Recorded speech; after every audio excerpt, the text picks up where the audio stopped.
बहुत बहुत धन्यवाद सभापति महोदय। यूनियन बजट 2022-23 में जो भारत के इकोनॉमिक डेवलपमेंट के लिए बहुत ही सॉलिड फाउंडेशन दिया है और उसमें जो हमारा फाइनेंस बिल है इसमें 39 जो हैं अमेंडमेंट्स हैं। और माननीय प्रधानमंत्री जी ने कहा था अपने एक अभिभाषण में कि कर प्रणाली जितनी सरल होगी अनुपालन सुनिश्चित करना उतना ही आसान होगा। और आप ये देखिए कि अपने बहुत पहले जो है चाणक्य ने भी जो है अपने जो कौटिल्य अर्थशास्त्र जो है उसमें कहा था कि कर हमें इस तरह से लेना चाहिए जिस तरह से मधुमक्खी जो है वो फूल से शहद लेती है, तो उसमें दोनों में किसी को नुकसान नहीं है। दोनों जो है वो बिल्कुल वो भी अपना शहद जो है ले लेती है और फूल को भी किसी तरह से कोई नुकसान नहीं होता। तो मुझे लगता है कि हमारी सरकार जो है, मैं इस बात के लिए बहुत बहुत धन्यवाद करना चाहती हूँ हमारी वित्त मंत्री आदरणीय निर्मला सीतारमण जी का और हमारे करार जी का MOS साहब जो हैं कि इन्होंने जिस तरीके से जो है वो कर की प्रणाली को सरल भी किया है और इसके साथ साथ जो है वो जितनी भी योजनाएं हैं उसमें एक गरीब आदमी को अंत्योदय के माध्यम से उसको सब कुछ पहुंचे, उसका जो है लाइफ इजी हो जाए, उस सब के लिए जो है माननीय प्रधानमंत्री जी की सोच रहती है। तो मैं ये कहना चाहूंगी सभापति महोदय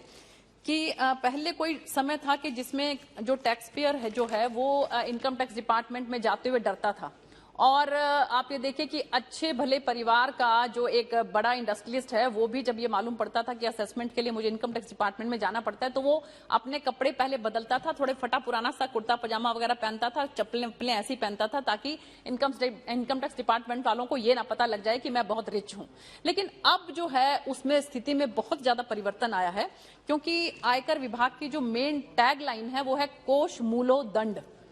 कि कोष मतलब धन, मूल रूप से शक्ति है। जो धन जो है वो किसी भी राज्य की सबसे बड़ी शक्ति जो है वो धन है, और धन को किस तरह से एकत्रित किया जाए और उसके बाद किस तरह से आम जनता के लिए उसको लगाया जाए, ये किसी भी नेतृत्व के ऊपर निर्भर करता है। और हमारा जो आज की तारीख में जो हमारा नेतृत्व है माननीय प्रधानमंत्री श्री नरेंद्र मोदी जी, उनके मन में ये भाव है कि हमें जो टैक्स कलेक्ट करना है वो भी बिल्कुल आराम से करना है और उसके बाद लोगों के अंदर किस तरह से उस चीज को फैलाना है, इस चीज का भी वो बहुत ज्यादा ध्यान रखते हैं।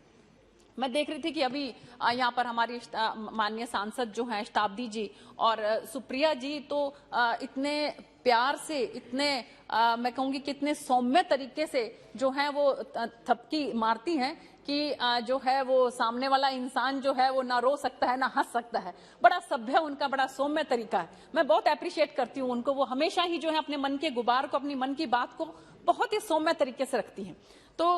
अगर उनको जो है चिंता है अपने राज्य की, तो क्यों नहीं वो वहां पर जिस तरह से हमारे निशिकांत दुबे जी ने बिल्कुल सरल स्वभाव में बताया कि किस किस राज्य में कितना कितना परसेंटेज जो है वो वैट का है, अगर उनको लगता है तो क्यों नहीं वो वहां पर एक उदाहरण प्रस्तुत करते हैं। वहां पर उनकी सरकार है महाराष्ट्र में, वैट को क्यों नहीं कम करते हैं। लेकिन एक दूसरे के ऊपर आरोप लगाना या दूसरे को जो है कटघरे में खड़ा करना तो बहुत आसान है, अपने पास जो ताकत है उसका इस्तेमाल ठीक तरीके से नहीं किया जाता। तो मैं यही कहना चाहती हूँ सभापति महोदय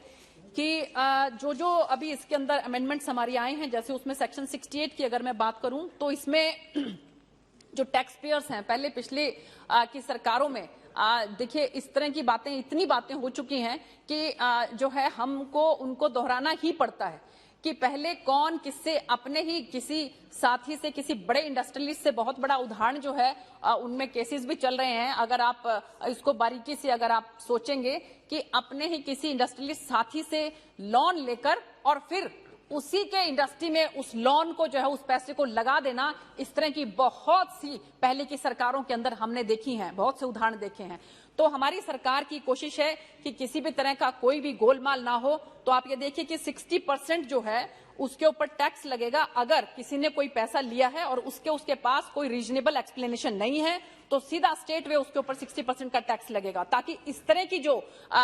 पहले जो इस तरह की कार्रवाइयां हुई हैं उसको जो है उसमें बचाव किया जा सके। और इसके बाद आदरणीय सभापति महोदय बहुत सी बातें क्रिप्टो करेंसी के बारे में हुई। तो देखिए सरकार की कोशिश ये रहती है कि सबसे पहले वो धरातल से जो है किसी भी चीज को शुरू करती है। जैसे कि जब जनधन योजना जो माननीय प्रधानमंत्री जी ने शुरू की थी तो सबने बहुत इसके बारे में कहा था कि सबके खाते खुल जाएंगे तो क्या हो जाएगा, कौन सा इसमें पैसे आने वाले हैं। लेकिन आज मुझे लगता है कि विपक्ष भी इस बात की दलील देगा, इस बात को जो है अप्रिशिएट करेगा कि जो भी सरकार की योजनाएं हैं वो हमारे गरीब जो हैं, जनता जो है, उनके खातों के अंदर सीधा पैसा पहुंच जाता है, क्योंकि उनके समय में ही उनके ही जो है प्रधानमंत्री, जो उस समय में पूर्व प्रधानमंत्री होते थे, उन्होंने ये कहा था कि पैसा कितना ऊपर से चलता है और नीचे कितना पहुंचता है। तो ये अभी, और दूसरी एक और बात मैं कहना चाहूंगी, मैं फिर से जो है आदरणीय हमारी शताब्दी जी और हमारी सुप्रिया जी के बारे में कहना चाहूंगी कि उन्होंने एलपीजी के बारे में बात की। सरकार की जो है वो एक योजना है, सरकार ने क्या किया, उज्ज्वला योजना के तहत,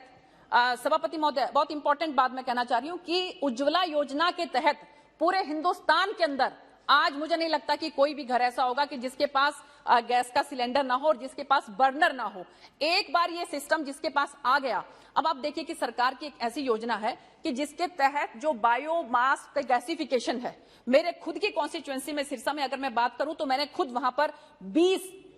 ऐसी जगह पर देखे कि जहां पर पहली बार में 2 ट्रैक्टर ट्रॉली जो है वो गोबर का लगता है, उसके बाद जो है डेली सिर्फ 2 बास्केट जो है वो गोबर डालने से गैस इतना बढ़िया मिलता है सभापति महोदय कि अगर आप देखें तो हैरान हो जाएंगे कि इतना तो हमारा सिलेंडर से भी उसका फ्लेम नहीं आता जितना सिलेंडर का फ्लेम, जितना जो फ्लेम है उस गैस से आता है। तो क्यों नहीं ये अपने इलाके में जहां कहीं पर भी आप जब बर्नर मिल गए हैं तो वहां पर बायोमास के लिए, जो बायोमास की गैसिफिकेशन है उसके लिए क्या इन्होंने किया, मैं पूछना चाहती हूं, जरा बताएं। मैंने अपने उसमें बताया कि एक गांव की बात कर रही हूं मैं सिर्फ, और हम लोग बहुत कोशिश कर रहे हैं कि ये जो है पूरे इलाके के अंदर फैले, क्योंकि इससे गांव भी साफ होगा और इसके साथ साथ उनको बिल्कुल फ्री में, एक भी पैसा नहीं लगने वाला उसके अंदर, सब्सिडाइज सरकार की तरफ से, सभी जो उसके जो छोटी मोटी जो पाइप लगाने का सिस्टम है वो सरकार की तरफ से दिया जाता है। तो क्यों नहीं वो इस तरह से करते कि एलपीजी उनको बिल्कुल फ्री में उपलब्ध हो। तो सभापति महोदय, मैं इसके साथ साथ कहना चाहती हूँ कि क्रिप्टो करेंसी की बात हो रही थी, उसी तरीके से ये मैंने आपको जो पहले एग्जांपल दिए हैं, चाहे जनधन योजना का दिया है, चाहे मैंने उज्ज्वला योजना का दिया है, तो क्रिप्टो करेंसी में सरकार ने 1% टीडीएस लगाया। उससे क्या होगा, उससे ट्रैकिंग होगी, जो भी टीडीएस जिसका 1% कट जाएगा ये पता लग जाएगा कि कौन कौन उसके अंदर इन्वॉल्व है, क्योंकि पिछले दिनों के अंदर पिछले 1-2 साल के अंदर 641% इन्वेस्टर्स जो है क्रिप्टो करेंसी के अंदर बढ़े हैं, जो कि बहुत बड़ी संख्या है। तो उसको किस तरह से कर्व करना है, उसको किस तरह से ठीक करना है, माननीय प्रधानमंत्री जी की सोच जो है वो इतनी दूरंदेशी है कि जरूर इसके बारे में कोई ना कोई बहुत बड़ी सोच लेकर वो इसके ऊपर जो है कंट्रोल करने की कोशिश करेंगे। और अपडेटेड टैक्स रिटर्न्स, देखिए बहुत बार पहले क्या होता था कि इसमें सभापति महोदय कि जो chartered accountants proper tax return भरते हैं, जो फर्म होती हैं, कंपनीज होती हैं, वो अलग बात है, लेकिन जो हमारे आम छोटे जो हैं नागरिक हैं, उनके लिए उनको इतनी दिक्कत आती थी इसमें कि छोटी मोटी अगर कोई गलती हो जाती थी तो उसमें उनको बहुत प्रॉब्लम आती थी, इंटरेस्ट भी लगता था, पेनल्टी भी लग जाती थी। लेकिन सरकार की तरफ से बहुत अच्छी योजना है कि अपडेटेड टैक्स रिटर्न के 3 साल के अंदर एक टाइम पीरियड दिया है, उसके अंदर अगर कोई भी गलती है तो उसको हम ठीक कर सकते हैं और अपनी अपडेटेड रिटर्न जो है वो फाइल कर सकते हैं। लेकिन इसके अंदर जो ब्लैक मनी एक्ट है, जो लोकपाल एक्ट है और प्रिवेंशन ऑफ मनी लॉन्ड्रिंग है, इस तरह के जो केसेस हैं उनको ये सुविधा नहीं दी गई है। और इसके साथ साथ सभापति महोदय, जो टैक्स में बहुत बार अपील में चले जाते थे, जबकि कोई ऐसा कोई उसके अंदर टेक्निकल इशू नहीं होता था, सिंपली अगर जो क्वेश्चन ऑफ लॉ है तो इसके अंदर जो है डिपार्टमेंट अब जो है उसमें अपील में नहीं जाएगा, इस बात का भी प्रावधान जो है अब की बार के फाइनेंस बिल में रखा गया है। एक एसोसिएशन ऑफ पर्संस एओपी होता है सभापति महोदय, तो उसमें क्या है कि जो कुछ वर्क कॉन्ट्रैक्टर्स जैसे हैं वो मार्केट में एक कंपनी बनाकर और उसको वो उसको कंसोर्टियम करके बोलते हैं उसको, तो उसमें उनको long term capital gain surcharge 37% तक हो जाता था। सभापति महोदय, इस फाइनेंस बिल के अंदर जो है उसको कैप लगा दी है और अब 15% जो है इससे ज्यादा नहीं होगा, और एओपी के लिए 15% जो की कैप लगाकर उसको अब इतना ही जो है long term capital gain surcharge जो है उसमें उससे लिया जाएगा। और फेसलेस टैक्स असेसमेंट की मैं बात करूं, हालांकि इसके अंदर शुरू में एडमिनिस्ट्रेशन को भी और साथ साथ टैक्स पेयर्स को भी दोनों को काफी दिक्कतों का सामना करना पड़ा, लेकिन सेक्शन 144B के अंदर अब जो अमेंडमेंट की है उसके अंदर इसकी ओवरहालिंग की है और इसके अंदर बहुत अब जो इजी हो जाएगा टैक्स पेयर को जो है वो टैक्स पे करना, और जो पहले तो थोड़ी बहुत एक टीदिंग प्रॉब्लम होती है किसी भी नई स्कीम को लाने में, मुझे लगता है कि वो धीरे धीरे सब ठीक हो जाएंगी। सभापति महोदय, इसके साथ साथ मैं कहना चाहूंगी कि सरकार ने देखिए जो कोविड-19 में जिस तरह का वातावरण चारों तरफ रहा और उसमें हमारे जो टैक्स पेयर्स हैं उनको भी उसको बहुत ज्यादा भुगतना पड़ा, तो इसके अंदर वो पेशेंट्स जिन्होंने जिनका पेमेंट जो है वो इसके लिए जो है कोविड-19 में जो बीमारी उनको हुई उसकी वजह से जो उनको एक्सपेंसेस करने पड़े, उसके अंदर सरकार की तरफ से जो है वो रिलीफ दिया गया है। और इसके साथ साथ अगर उनके परिवार में कोई डेथ होती है और 12 महीने के अंदर अंदर उनको जो पेमेंट मिलती है तो 10 लाख तक की कैप लगाकर उसके ऊपर भी टैक्स रिलीफ जो है फाइनेंस बिल में सरकार की तरफ से दिया गया है। ये बहुत ही सराहनीय है। मैं इस बात के लिए बहुत बहुत धन्यवाद करना चाहूंगी हमारी फाइनेंस मिनिस्टर साहब का। और एक मैं इसके साथ साथ सभापति महोदय ये कहना चाह रही थी कि ये सब चीजें जो है, जैसे कोष मूल्यदंड की मैंने बात की, तो ये कहते हैं कि जो भी हम धन एकत्रित करते हैं गरीब के कल्याण के लिए, जो योजनाएं बनाते हैं उसके लिए, तो राजस्व राज्य प्रशासन का आधार, बोलते हैं कि राजस्व राज्य प्रशासन का आधार, इसलिए बिना डरे करें इसका सत्कार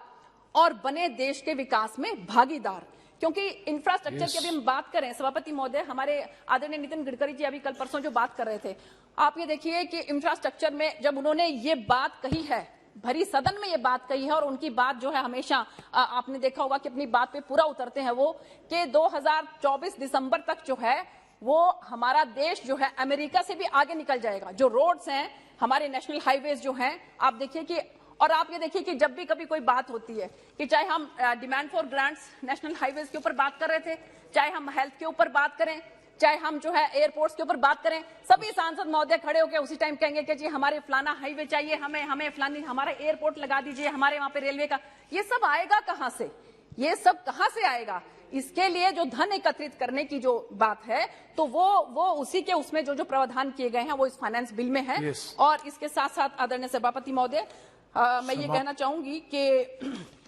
कंक्लूड करो। जी बस बिल्कुल मैं कंक्लूड कर रही हूँ कि पहले की सरकारों में जिस तरह से धन को एकत्रित करने की, खासकर ये मैं कहना चाहूंगी कि ब्लैक मनी जिस तरह से इकट्ठा कर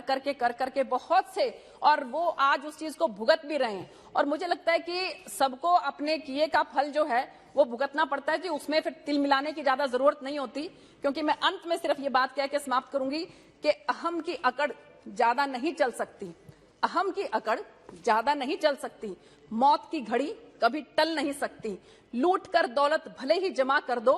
पाप की कमाई कभी फल नहीं सकती। तो धन्यवाद। रोने की जरूरत नहीं होती है, अगर जिसने गलत किया है तो उसको गलत जो है उसका फल भुगतना भी पड़ेगा। इन्हीं शब्दों के साथ मैं आदरणीय हमारी जो मंत्री जी हैं उनका बहुत बहुत धन्यवाद करती हूँ, आदरणीय प्रधानमंत्री जी का बहुत बहुत धन्यवाद करती हूँ इस फाइनेंस बिल के लिए, और मैं इसका समर्थन करती हूँ। धन्यवाद।